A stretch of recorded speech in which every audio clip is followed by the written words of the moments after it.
On some level, we all know that our devices are watching us. When it comes to Google Home or Amazon Echo, we embrace the fact that a giant tech company listens in on what we say. It's transactional. They get a little personal data, we get a little personal convenience.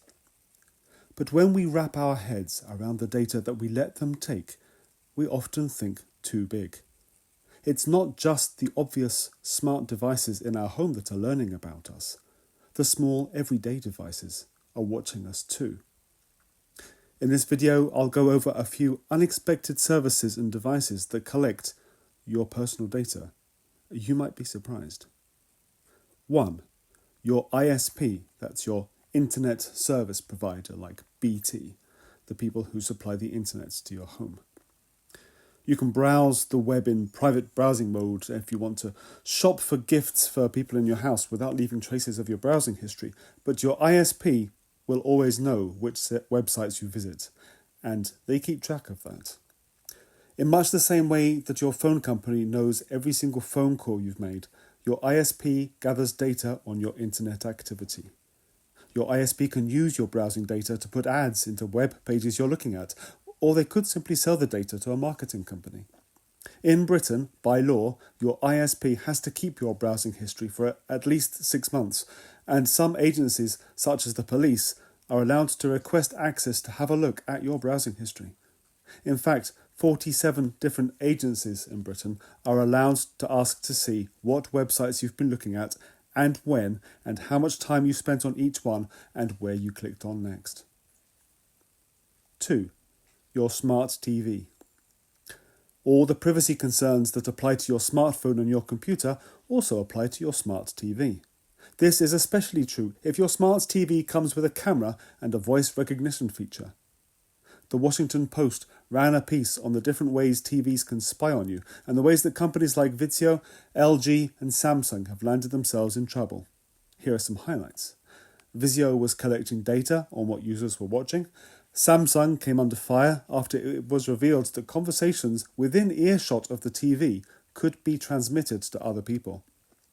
LG was criticised for sending private data to its servers even when TVs were turned off, including broadcast source data, TV platform information, and even data from connected USB sticks or flash disks. 3. Windows 10. We spend a lot of time focusing on which search engines, web browsers and apps track you, but don't forget that your operating system can keep tabs on you too. Even before you open up a web browser, your Windows 10 computer collects data about you in order to send you adverts right to your desktop. 4. Fitness trackers. My company-sponsored healthcare plan offers me cash incentives for taking steps towards overall fitness and health. One of the ways to earn points in this program is to link a fitness tracker to my profile. I went ahead and did this with my Fitbit, but there's a part of me that wonders if this was a bad idea. The company that decides whether or not I have health coverage, how much I should pay, and whether or not they'll cover my claims, now has detailed information on how much I exercise and how much I sleep. What if they were to charge a huge starting rate and only reduce it if I could prove I was getting 8 hours of sleep and exercising 20 minutes a day? 5. Your shopping loyalty cards. It seems like every shop has some sort of loyalty program you can sign up for, and what do they get in return? A detailed record of everything you buy. They get to see how influential their emails and targeted Facebook ads are. They get to see what kind of ice cream you buy to make you feel better. They can take all this data and use it for their own purposes, or possibly they could sell it to the highest bidder. This may not seem like a big deal, but once you put all this information together with all the other data that's floating around out there about you, it can paint a surprisingly accurate picture of you, your household, your eating and health habits, your income level, and so forth. 6. Any and all household appliances that need you to sign into an account.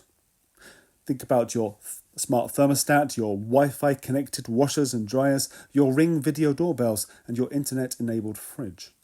if you've ever logged in to interact with any of these devices, then they will be collecting data about you too. Again, while it may seem harmless on its own, the combined data could amount to something more. Your thermostat will know when you're home and when you're away. The doorbell can see you come and go. Your fridge, well, I still really don't know what the point of that is. So, why am I telling you all about all of this? I'm not making the case that you should unplug entirely from technology, nor am I saying that companies should never collect personal data about their users. The point is simply to make you aware of all the different ways that your devices are collecting your data. From the seemingly simple to the obviously high-tech, the devices that live in your home, your car, your workplace, or your coat pocket are always gathering little bits of information about you. The fact that this cloud of information about you exists out there may not be immediately harmful to you right now, but as technology improves and the risk of the data falling into the wrong hands increases, that may change.